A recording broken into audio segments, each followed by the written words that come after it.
ఇలా ఒకటి గుర్తుపెట్టుకోరు ప్రజలారా, సమగ్రమైన ఎంక్వైరీ జరగకుండా ఎక్కడి నుంచి రిపేర్ స్టార్ట్ చేయాలి, ఎక్కడ మొదలు పెట్టాలి, ఎక్కడి నుంచి చేస్తే ఈ ప్రాజెక్టును మళ్ళీ మనం సస్టైన్ చేయగలుగుతాము, ఈ పిల్లలను నిలబెట్టగలుగుతామనే ఆలోచన లేకుండా, సోయి లేకుండా నేను పోయి ఈ కూలే జర్ర ఇట్లా క్రాక్ వస్తే దాటిని సరి చేయాలి కానీ గిట్ట చేస్తా అంటుడు. నువ్వు చేయి, ఆ సిమెంటు తాపి తీసుకొని పోయి చేసిరా పోసుద్దాం. జర్రంతనే కదా, మరి జర్రంతన అయిపోతుంది కదా. మరి టీఆర్ఎస్ పార్టీ అకౌంట్లో 1000 కోట్లు ఉన్నాయి, తీవో 500 కోట్లు తీసిపెట్టు, చేసుకురా. అది వద్దు. ఇంకేమైనా మళ్ళీ చేస్తే మళ్ళీ కాంట్రాక్టులలో మళ్ళీ అదే పాత కాంట్రాక్టర్లకు దొరికితే మళ్ళీ మింగుదామనేది ఉపాయం, అంతే కదా. నిన్ను ఎట్టి పరిస్థితిలో తెలంగాణ చరిత్ర, తెలంగాణ ప్రజానికం క్షమించదు. నీవు ఎక్కడెక్కడి ఇంటర్నేషనల్ మీడియాలలో అడ్వర్టైజ్మెంట్లు వేసుకొని కాళేశ్వరం మీద ప్రత్యేక కథనాలు వేయించుకొని ఇన్ని కథలా. ఇవాళ మీరు చూడండి, పంజగుట్ట కాడ ఒకసారి ఫ్లైఓవర్ కూలింది, కాంట్రాక్టర్ మీద చర్యలు.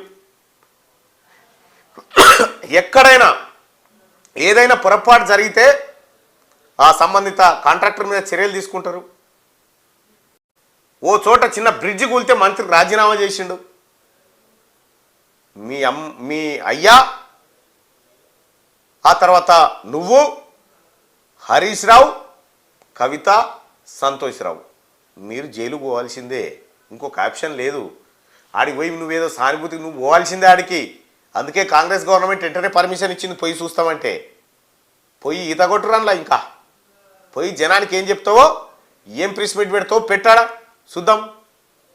సిగ్గు లేకుండా పోతా ఉన్నావు. తెలంగాణ రాష్ట్ర ప్రజల రక్తం దాగి లక్షల కోట్ల రూపాయలు అప్పులు చెప్తే ఎవడు కట్టాలి? నీ అయ్య మొగడు వచ్చి కడతాడిడా. తెలంగాణ ప్రజల సంపదను నాశనం చేసిన కుటుంబం ఆడికి పోతా ఉంది. ఇలా కేటీ రామారావు చెలో మేడిగడ్డ అనేది అది చెలో మేడిగడ్డ కాదు, కాళేశ్వరం ప్రాజెక్టుకు దినాలు చేస్తుర్రు, దినవారం పెట్టిరు అన్నట్టు. మిమ్మల్ని పార్లమెంట్ ఎన్నికల్లో పండబెట్టి తొక్కుతారు ఎట్లయినా జనం అని చెప్పి డ్రామా కడుతున్నావు. డ్రామారావు, నీ డ్రామాలు ఏమి నడవై. నువ్వు తెలంగాణ రాష్ట్రంలో ఒక్క సీటు కూడా గెలవలేను, ఒక్క సీటు కూడా. ఇదే చెప్తా ఉన్నావు కదా, రేవంత్ రెడ్డి గారిని అంటా ఉన్నావు కదా, మీరు సిట్టింగ్ ఎంపీగా ఉన్న మల్కాజ్గిరి నుంచే దమ్ముంటే సత్తా చూపిద్దాం అంటున్నావు కదా. రామారావు, ఇదే పటాన్ చెరు ఎమ్మెల్యే మైపాల్ రెడ్డి ఈ ముఖ్యమంత్రి గారు బాగున్నాడు, ఎప్పుడు పడితే అప్పుడు కలుస్తున్నాడని ఆయన చెప్పే. మల్లారెడ్డి అల్లుడు ఎప్పుడు బిగుతారో తెలియదు. ఎల్బీ నగర్ సుధీర్ రెడ్డి ఎప్పుడు పిలుస్తారా జైన్ అయిదామని ఆయన చూస్తుండు. నీ సొంత పార్టీ ఎమ్మెల్యేలే నీ పార్టీలు ఉంటారో లేదో తెలియదు. నువ్వు మల్కాజ్గిరిలో పోటీ చేస్తావు, సిరిసిల్ల కాడ రాజీనామా చేసి వచ్చి ఇక్కడ చేస్తారట. నేను ఒకటే సవాల్ వేస్తా ఉన్నా, కేటీ రామారావు గారు, 2 నెలల్లో కాంగ్రెస్ పార్టీ ప్రభుత్వం మీద వ్యతిరేకత వచ్చిందని చెప్తా ఉన్నావు కదా. ఓ పని చేయి, నీ 39 మంది ఎమ్మెల్యేలు ఎవరైతే ఉన్నారో వీళ్ళందరూ రాజీనామా చేయరు. ఒకసారి రాజీనామా చేసి నిజంగా వ్యతిరేకత వచ్చిందనుకుంటే మళ్ళీ గెలువురు చూద్దాం. మళ్ళీ గెలిస్తే వచ్చినట్టే లెక్క. ఇక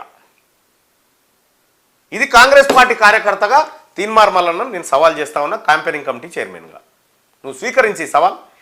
తెలంగాణ రాష్ట్రంలో ఉన్నటువంటి నిజంగా కాంగ్రెస్ పార్టీ మీద ప్రజల్లో వ్యతిరేకత వస్తే మీ 39 స్థానాల్లో మీరు రాజీనామా చేసి మళ్ళీ ఎన్నికల్లో గెలవండి, నిజంగా వచ్చిందని తెలుసుకుందాం.